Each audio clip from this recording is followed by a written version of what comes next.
జీవము గల దేవుని వాక్యములో నుండి మనము ఒక వచనాన్ని చదువుకొని వాక్యాన్ని ధ్యానం చేద్దాం.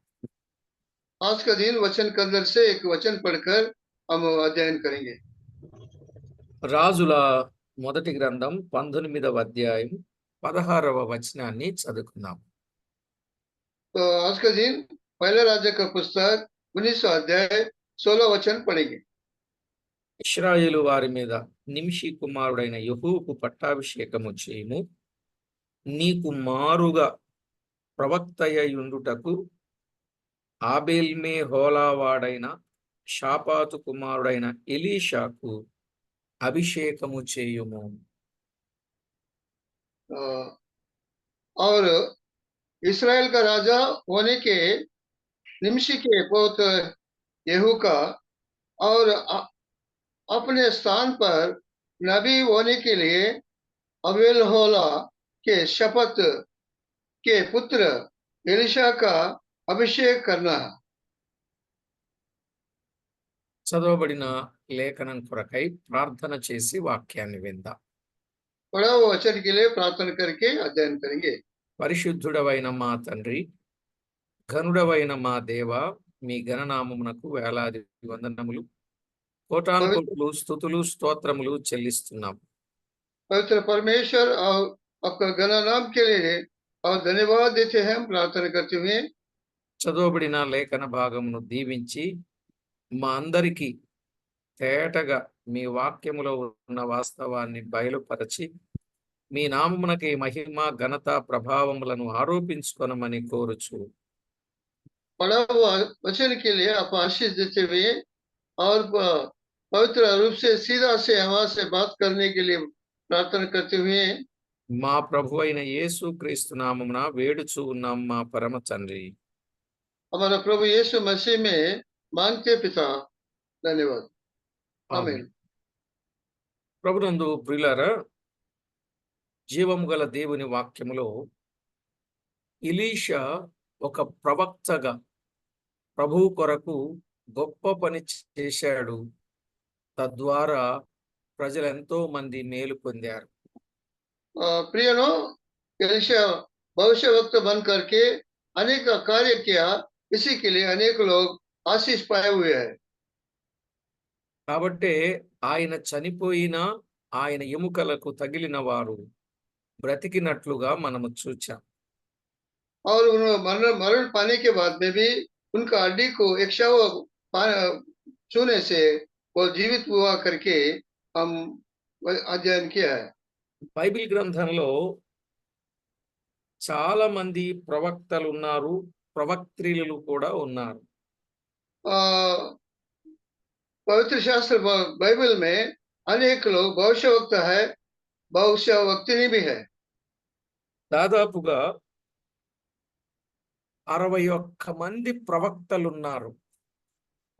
करीब 61 भविष्य प्रवक्ता लोग हैं। ప్రవక్త్రిలు కూడా ఉన్నారు, प्रवक्तिनी भी है। వారిలో 7 మంచి ప్రవక్త్రిలు ఉన్నారు. उनका अंदर 7 अच्छा भविष्यवाणी की प्रवक्तिनी है। ఆ తర్వాత తప్పుడు ప్రవక్తలు కూడా ఉన్నారు. और गलती बोलने वाला, भविष्यवाणी करने वाला और प्रवक्तिनी भी है। వారిలో 3 ఉన్నారు. उसके अंदर 3 है। అబద్ధ ప్రవక్తలు కూడా ఉన్నారు. झूठा भविष्यवाणी देने वाला, भविष्यवाणी करने वाला प्रॉफिट्स भी है। దాదాపు 8 మంది అబద్ధ ప్రవక్తలు ఉన్నారు. करीब 8 गलती बोलने वाला, भविष्यवाणी करने वाला प्रॉफिट्स भी है। ఈ ప్రవక్తలు ఎవరు, వారి సంగతులు ఏమిటి అనే విషయాన్ని మీరు వినాలి అనుకుంటే బైబిల్ తరగతిలో జాయిన్ కావాల్సిందే. आप लोग क्लुप्त रूप से इनके बारे में जानना चाहते हैं तो बाइबल क्लास में आप लोग ज्वाइन होना चाहिए।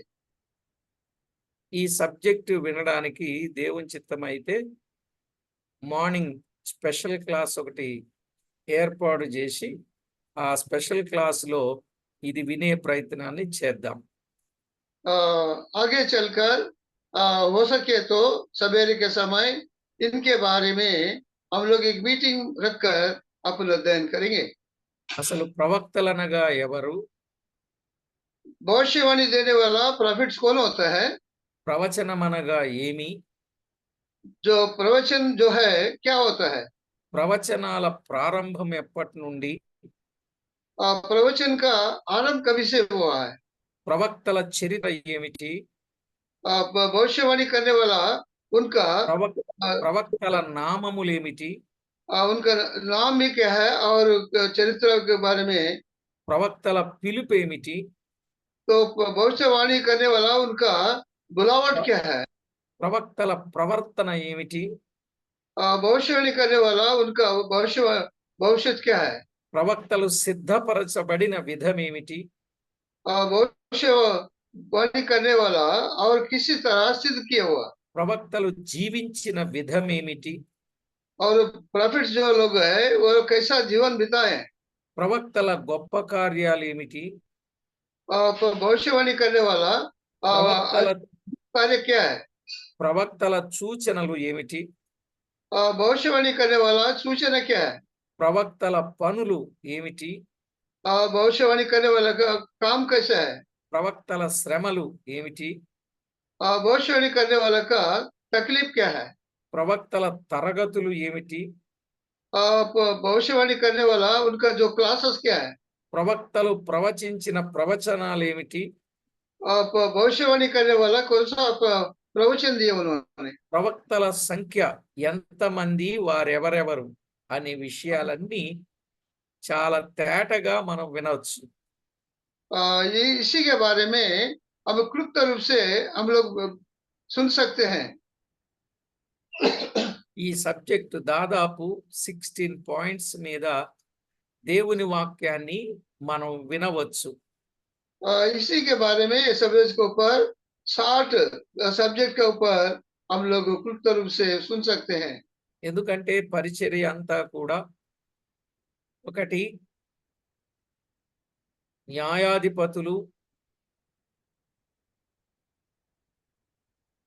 ప్రవక్తలు, రాజులు ఇలాగున ఆయా సమయాలలో ఆయా తరగతుల వారీగా దేవుని పని జరిగినట్లు, దేవుని ప్రజలకు సేవలు చేసినట్లుగా మనము చూస్తాం.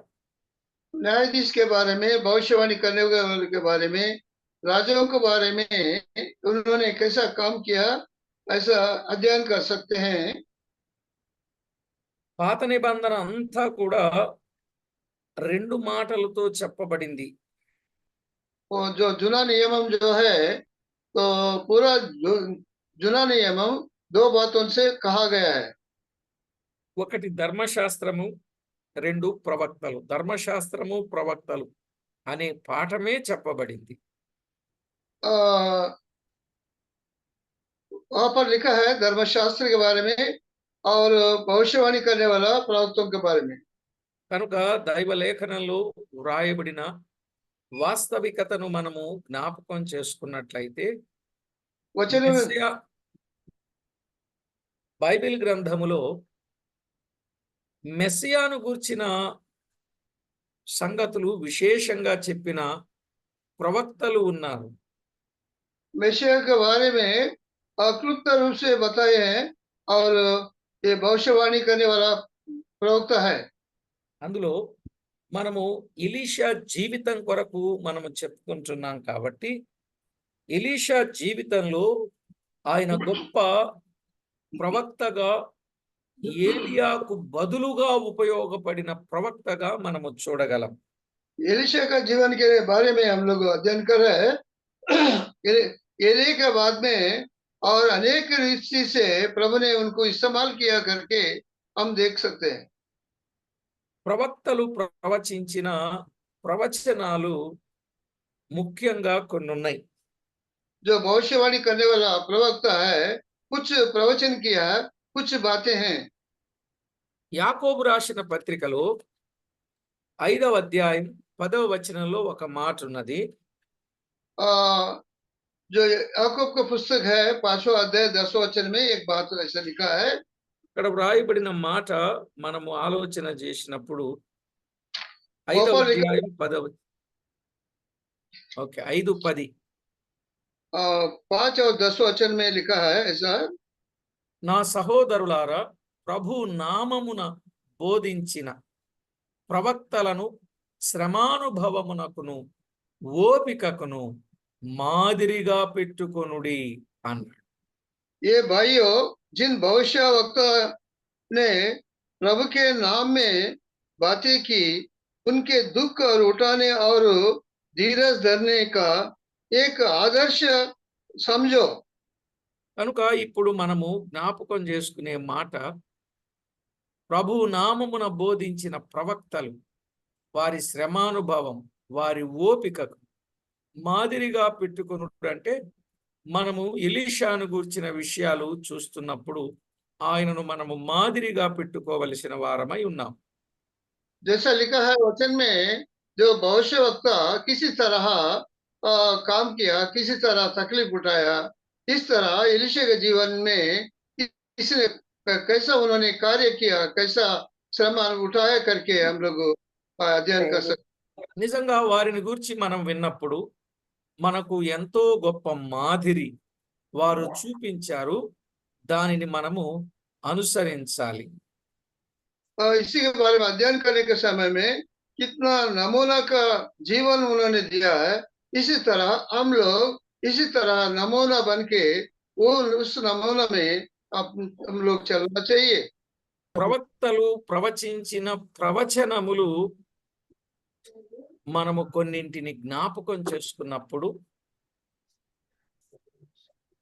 भक्तों, भविष्यवाणी करने वाला उन्होंने जो प्रवचन किया, वो प्रवचन को हम लोग याद करते समय ఒకటి, దేవుని గూర్చి దేవుడు సృష్టికర్తయని వారు ప్రవచించినట్లుగా చూస్తున్నాం. उन्होंने परमेश्वर के बारे में उन्होंने प्रवचन किया है।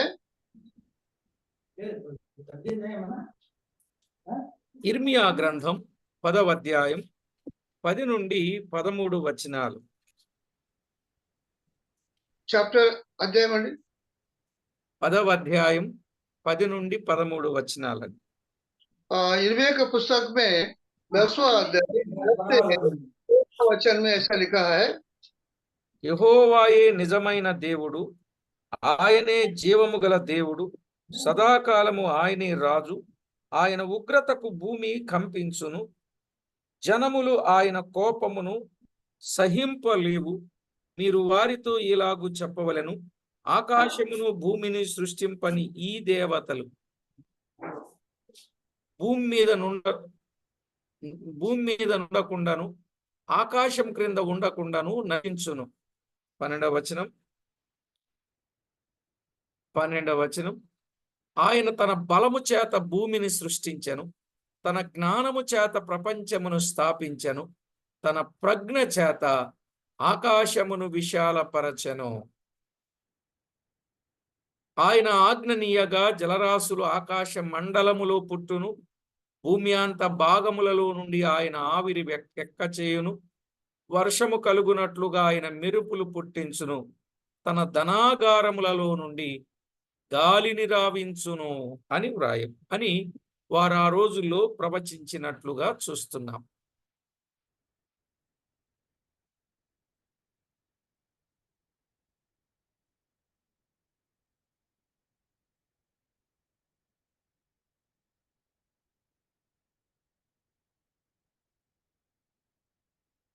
ఓకే, దేవుడు సృష్టికర్త అని దేవుని గురించి ప్రవచించినట్లుగా చూడగలం.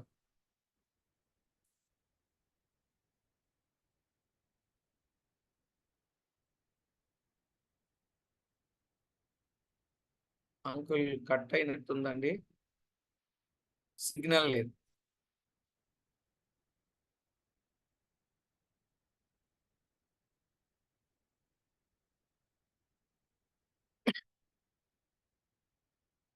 ఓకే. ఆయన వచ్చేంత వరకు తెలుగు కంటిన్యూ చేస్తాను. యెషయా గ్రంథం 6వ అధ్యాయం 3వ వచనములో కూడా ఒక మాట మనము చూడగలం. 6వ అధ్యాయం 3వ వచనం వారేమని ప్రవచించారు అనంటే, వారు సైన్యములకు అధిపతియగు యెహోవా పరిశుద్ధుడు, పరిశుద్ధుడు, పరిశుద్ధుడు, సర్వలోకము ఆయన మహిమతో నిండి ఉన్నది అని గొప్ప స్వరముతో గాన ప్రతిగానములు చేయుచూ ఉండిరి. ఆయన ఎవరో తేటగా వారు ప్రవచించారు. యెషయా గ్రంథం 40వ అధ్యాయం 25వ వచనం. 40వ అధ్యాయం 25వ వచనం. నీవు ఇతనితో సమానుడవని మీరు నన్నెవనికి సాటి చేయుదురు అని పరిశుద్ధుడు అడుగుచున్నాడు. నీవితనితో సమానుడవని మీరు నన్నెవనికి సాటి చేయుదురు అని పరిశుద్ధుడు అడుగుచున్నాడు అని వ్రాయబడింది. ఇలాగున వారు సృష్టికర్తను గూర్చిన సంగతి ప్రవచించారు. అంతేకాదు ఆయన విమోచకుడని కూడా ప్రవచించారు. उनके बारे में लिखा गया वो जो उद्धार देने वाला परमेश्वर है। యెషయా గ్రంథం 44వ అధ్యాయం 21, 23 వచనాలు. यशायाह का पुस्तक 44, 21 और 23 में ऐसा लिखा गया है। అక్కడ వ్రాయబడిన మాట ఏమిటంటే, యాకోబు, ఇశ్రాయేలు వీటిని జ్ఞాపకము చేసుకునము. నీవు నా సేవకుడవు, నేను నిన్ను నిర్మించి తిని. ఇశ్రాయేలు, నీవు నాకు సేవకుడవై ఉన్నావు, నేను నిన్ను మరచిపోజాలను అన్నాడు. ऐसा लिखा है, ये याकूब, ये इस्राएल, इन बातों को समर्पण कर, तू मेरा दास है, मैंने तुझे रचा है। ये इस्राएल, तू मेरा दास है, मैं तुझे को ना भूलूंगा। 23 वचन। ये आकाश और ऊंचे स्वर से गा, क्योंकि यहोवा ने यह काम किया है। ये पृथ्वी के गहरे स्थानों से जय जयकार करो। ये पहाड़ को, ये वन और ये वन के सभी वृक्षों गाल खोलकर ऊंचे स्वर में गाओ, क्योंकि यहोवा ने याकूब को छुड़ा लिया है और इस्राएल में महिमावान होगा।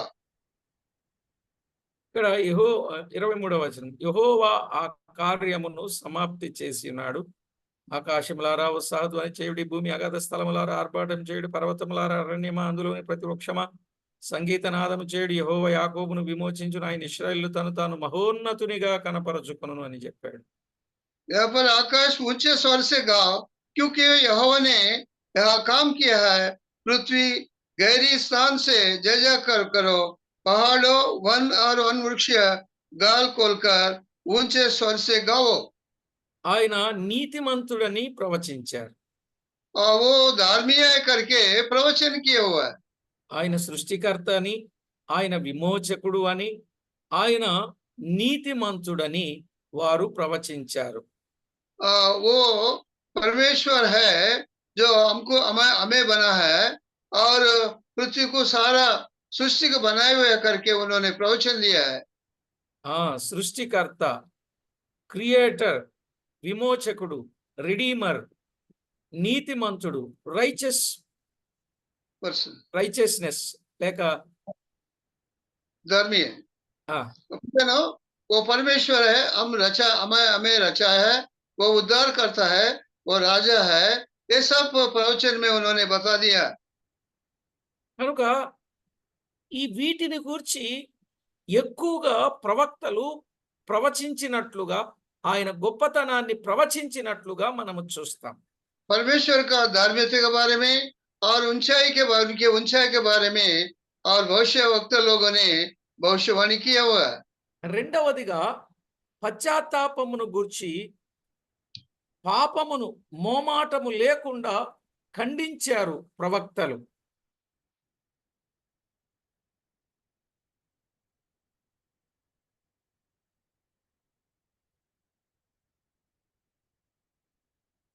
అయ్యో,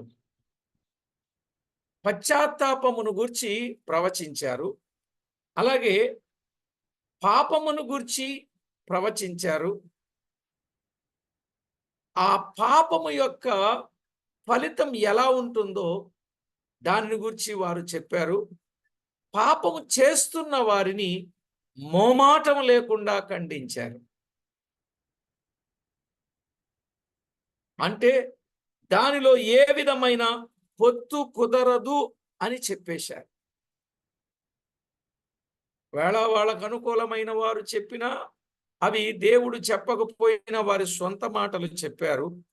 కానీ నిజమైన ప్రవక్తలు, మంచి ప్రవక్తలు దేవుడు ఏది చెబితే అదే వారు చెప్పారు. అది ఎంత కష్టమైనా, అది ఎంత నిష్ఠూరమైనా, అది వారికి ఎంత ఇబ్బంది అయినా వారు ఆ విషయాన్ని గట్టిగా చెప్పినట్లుగా చూస్తున్నాం. అయినా వారు పశ్చాత్తాపం యొక్క అమూల్యతను ఎరిగిన వారై దానిని ప్రోత్సాహపరిచారు. పశ్చాత్తాపం వల్ల కలిగే ప్రయోజనాన్ని ప్రజలకు అందించిన వారు ప్రవక్తలు. ప్రియులారా, ఆమోసు గ్రంథం 5వ అధ్యాయం 4వ వచనంలో మనము చూచినప్పుడు కొన్ని విషయాలు మనకు అక్కడ అర్థమవుతాయి. మ్యూట్ తీసుకోండి, అన్మ్యూట్ చేసుకోండి. आमोस का पुस्तक 5वां अध्याय 4वां वचन में लिखा है। అక్కడ చెప్పబడిన ఆ మాట మనము చూచినప్పుడు वो बात हम लोग देखने से ఇశ్రాయేలీలతో యెహోవా సెలవిచ్చినదేమనగా, నన్ను ఆశ్రయించుడి, నన్ను ఆశ్రయించిన ఎడల మీరు బ్రతుకుదురు అని వారు బలంగా చెప్పారు. यहोवा इस्राएल के घराने से कहता है, मेरी खोज में लगो तब जीवित रहेगा। ఆయన యొద్దకు మరలిన వారిని ఎడల దేవుడెంత దయార్థ హృదయుడో, కనికర మూర్తియో, ప్రేమ నిధియో ఆయనను గురించి ప్రకటన చేశారు. अभी इसराइल लोग परमेश्वर को ओर फिरने से क्या उनके बारे में क्या कुछ बड़ा काम किया करके हम देख सकते हैं। క్షమించుట యందును తిరిగి చేర్చుకొనుట యందును అపారమైన వాడు అని వారు నేర్పినట్లుగా చూస్తాం. परमेश्वर ने क्षमा करने वाला परमेश्वर है, आशीष करने वाला परमेश्वर है करके उन्होंने बता दिया। ముఖ్యముగా ఇశ్రాయేలీలను గురించి వారు తేటగా ప్రవచించినట్లుగా చూడగలం. खास करके इस्राएल के बारे में उन्होंने హోషేయ గ్రంథములో 13వ అధ్యాయం 8వ వచనాన్ని మనం చదువుకుందాం.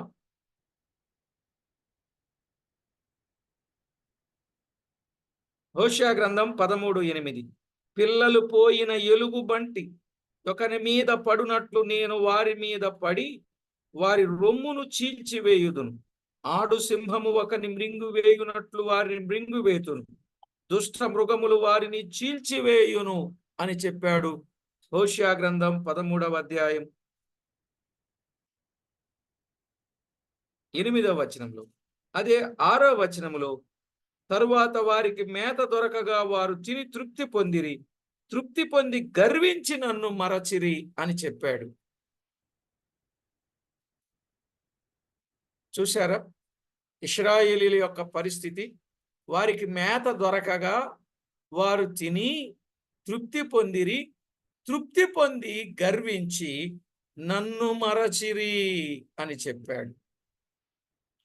మరొక మాట కూడా చెప్పాడు చాలా. ఇర్మియా గ్రంథం 3వ అధ్యాయం 12వ వచనములో చెప్పాడు. వారి ప్రవచనాలు 3వ అధ్యాయం 12వ వచనములో, నీవు వెళ్ళి ఉత్తర దిక్కున ఈ మాటలు ప్రకటింపుము. ద్రోహిణియగు ఇశ్రాయేలు, తిరిగి రమ్ము, ఇదే యెహోవా వాక్కు. మీ మీద నా కోపము పడనీయను, నేను కృపగలవాడను గనుక నేనెల్లప్పుడూ కోపించువాడను కాను, ఇదే యెహోవా వాక్కు అని ఆయన మరచిపోయిన వారి మీద జాలిపడి తిరిగి ఆయన వైపు రమ్మని చెప్పడానికి ప్రవక్తలను దేవుడు ఉపయోగించినట్లుగా, వాడుకునినట్లుగా మనము చూస్తున్నాం. ఇంతకీ ముఖ్యంగా ఇశ్రాయేలును గురించి 2 విషయాలు తెలిపారు. ఏంటది అంటే, ఒకటి, బబులోను 70 సంవత్సరాల చెర నుండి పునరాగమనము. బబులోను 70 సంవత్సరాల చెర నుండి పునరాగమనమును గూర్చిన సంగతి చెప్పారు. దినవృత్తాంతముల 2వ గ్రంథం 3వ అధ్యాయం 21వ వచనం. దినవృత్తాంతముల 2వ గ్రంథం 3వ అధ్యాయం 21వ వచనమును గూర్చి వారు చెప్పినట్లుగా చూస్తున్నాం. అలాగే ఇర్మియా గ్రంథం 25వ అధ్యాయం 8 నుండి 11 వచనాలు, అలాగే 29వ అధ్యాయం 10 నుండి 14 వచనాలు చెప్పినట్లు చూస్తాం. బబులోను 70 సంవత్సరాల చెర నుండి పునరాగమనము కొరకు ప్రవచించిన ప్రవచనం. ఇక అందులో రెండవది ఇశ్రాయేలీల పునరాగమనము. 70 సంవత్సరాల చెర ఒకటి, 2 ఇశ్రాయేలు చెదరిపోయారు కదా, వారందరూ తిరిగి వస్తారు అనే విషయాన్ని చెప్పినట్లు చూస్తాం. యెషయా గ్రంథం 11వ అధ్యాయం 11, 12 వచనాలు. యెషయా గ్రంథం 11వ అధ్యాయం 11, 12 వచనాలు. అలాగే ద్వితీయోపదేశ కాండం 30వ అధ్యాయం 1 నుంచి 9 వచనాలు. ద్వితీయోపదేశ కాండం 30వ అధ్యాయం 1 నుంచి 9 వచనాలు. రాజుల దగ్గర ఉన్న ప్రవక్తలు వారి చర్యలను కూడా వ్రాశారు. రాజుల దగ్గర ఉన్న ప్రవక్తలు వారి చర్యలు అంటే 70 సంవత్సరాల చెరను గూర్చిన సంగతి, ఇశ్రాయేలీలు మరలా తిరిగి సమకూర్చబడుటను గూర్చి, అలాగే రాజుల చర్యలను గూర్చి కూడా వ్రాశాడు. దినవృత్తాంతముల మొదటి గ్రంథం 29:29, దినవృత్తాంతముల మొదటి గ్రంథం 29:29, దినవృత్తాంతముల 2వ గ్రంథం 9:39, 9:39, అలాగే 12వ అధ్యాయం 15వ వచనం, 29వ వచనం, 30వ వచనం. 12వ అధ్యాయం 15, 29, 30, అలాగే 33, 19 వచనాలలో రాజుల దగ్గర ఉన్న ప్రవక్తలు వారి చర్యలను వ్రాశారు. ఒకటి, దేవుని గురించి దేవుడు సృష్టికర్త అని చెప్పారు. పశ్చాత్తాపమును గురించి, పాపమును గురించి వారు చెప్పారు. ఇక మూడవది, అన్య రాజ్యములను గురించి కూడా ప్రవచించారు. అన్య రాజ్యములను గురించి ప్రవచించారు. యెషయా గ్రంథం 10వ అధ్యాయం 45 నుండి 47, యెషయా గ్రంథం 10వ అధ్యాయం 45 నుండి 47 వచనాలు.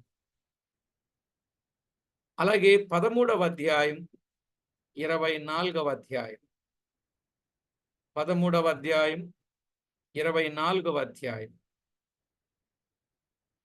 ఇర్మియా గ్రంథం 46వ అధ్యాయం 51 అధ్యాయం. ఇర్మియా గ్రంథం 46, 51 అధ్యాయం. అలాగే దానియేలు గ్రంథం 2వ అధ్యాయం, 7వ అధ్యాయం, 8వ అధ్యాయం, 11వ అధ్యాయం. 2, 7, 8, 11. దానియేలు గ్రంథములో ఈ 4 అధ్యాయాలు అన్య దేశములను గూర్చి, రాజ్యములను గూర్చి ప్రవచించిన సందర్భం. అలాగే ఆమోసు మొదటి అధ్యాయం, అలాగే ఓబద్య, యోన, నహూము గ్రంథాలు, ఓబద్య, యోన, నహూము గ్రంథాలు కూడా వ్రాశారు. ఇక నాలుగవది మెస్సియాను గూర్చిన సంగతులు విశేషంగా ప్రవచనం చెప్పారు. మెస్సియాను గూర్చిన సంగతులు విశేషముగా ప్రవచించారు. అర్థమైందండి? మెస్సియాను గూర్చి విశేషంగా ప్రవచించిన సందర్భాలు మనము చూడగలం. కనుక ప్రతి ఒక్కరూ ఇట్టి సత్యాన్ని గుర్తించండి. ఇక మెస్సియాను గూర్చిన సంగతులు మనము దేవుని చిత్తమైతే మరొక వర్తమానంలో మనం విందాం. కనుక ఆనాటి ప్రవక్తలు ఎంతో తేటగా, స్పష్టంగా దేవుని గూర్చి ప్రవచించినట్లుగా లేఖనాలలో మనము చూస్తాం. కనుక వారు వేటిని గూర్చి, ఎవరెవరిని గూర్చి, ఏ సందర్భాలలో వారు ప్రవచించారో ఆ సంగతులన్నీ మనము జ్ఞాపకం చేసుకొని దేవునికి మహిమకరంగా జీవించడం అది మనకెంతైనా ఆశీర్వాదకరం. ఆ విధంగా నాటి ప్రవక్తలు చేసిన ఆ పని నేటి వరకు నిలిచే ఉన్నది. నేటి వరకు కాపాడబడుచునే ఉన్నాం. నిజమే, వారు చెప్పిన మాటలు దేవుని మాటలుగా అవి మనకు అందించినప్పుడు అవి మన జీవితాలకు గొప్ప బాటలయ్యాయి, మన భవిష్యత్తుకు గొప్ప భరోసాలయ్యాయి. అవును కదా? కనుక ప్రతి ఒక్కరం అందున్న వాస్తవాలను తేటగా గుర్తించి ప్రభువుకు మహిమ ఆపాదించవలెనని ప్రభు పక్షంగా ప్రేమతో మీకు మనవి చేస్తున్నాను. వారు యేసుక్రీస్తు ప్రభువును గురించి దాదాపు 7 విషయాలు వారు ప్రవచించారు. అవేమిటి అనేది తర్వాత పాఠంలో చెప్పుకుందాం. మీరు నాకు జ్ఞాపకం చేయండి. ప్రార్థన చేసుకుందాం. పరిశుద్ధుడవైన మా తండ్రి, పరమందు ఆశీనుడవైన మా దేవ, మీ ఘననామానికి వందనాలు, స్తుతులు, స్తోత్రములు చెల్లిస్తున్నాం. దేవా, ఎంతో గొప్ప దేవుడవు, మహిమగల దేవుడవు, ప్రభావము గల దేవుడవు, సాటిలేని దేవుడవు, సర్వశక్తి సంపన్నుడవైన దేవుడవు. మా ప్రభువా, మమ్మను మీరు ప్రేమించి కరుణించి కృపతో జ్ఞాపకం చేసుకొని మా పక్షంగా చేస్తున్న ప్రతి విధమైన మేలు, ఉపకార, మహోపకారములన్నింటిని బట్టి మీకు స్తోత్రం. మా పూర్వీకులలో కొందరిని ప్రవక్తలుగా, యాజకులుగా, రాజులుగా మీరు ఎన్నుకొని ఏర్పాటు చేసుకొని వారి ద్వారా ఈనాడు మాకు చక్కని మెలకువ అందించడానికి ఇష్టపడినందుకు స్తోత్రము చెల్లిస్తూ ప్రతి లేఖనాన్ని బాగా అర్థం చేసుకుని మీ రాకడ కొరకై సిద్ధపడి ఉండునట్లు మమ్మును చల్లబరచమని కోరుచు, మమ్మును భక్తిలో నడిపించమని కోరుచు, విశ్వాస విషయములో స్థిరులను కదలని వారినిగా చేసి స్థిరపరచమని కోరుచు, మా ప్రభువు మా రక్షకుడైన యేసుక్రీస్తు అమూల్యమైన నామమున స్తుతించి ప్రార్థించి వినయలమై వేడుచు ఉన్నాం మా పరమ తండ్రి. ఆమేన్. ప్రభునందు ప్రియులారా,